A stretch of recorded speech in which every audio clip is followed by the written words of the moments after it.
Camille Pissarro was a most unusual man. Granted, most artists are.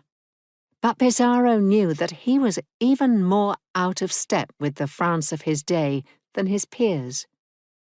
"I have a rustic, melancholy temperament. I look coarse and wild," he acknowledged. Later he added, "too serious to appeal to the masses, and too distant from exotic tradition to be understood by dilettantes. I am too surprising. I break away too often from accepted behaviour."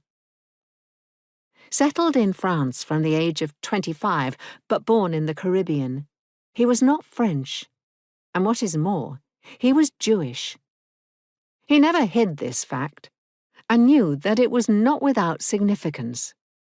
He saw himself as an interloper in French society, even though he was a founding member of the new school of French painting, was affectionately nicknamed the father of Impressionism by his peers, was a close friend of Monet, a long-time associate in Degas and Cassatt's experimental work, a support to Cézanne and Gauguin, and a comfort to Van Gogh, and was backed throughout his career by the great Parisian art dealer Paul Durand-Ruel.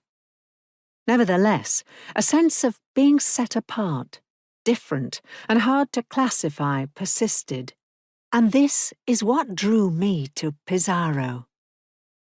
He portrayed himself 4 times in 30 years, and his self-portraits help us form an impression of his gravitas, his calm, and the intensity of his gaze.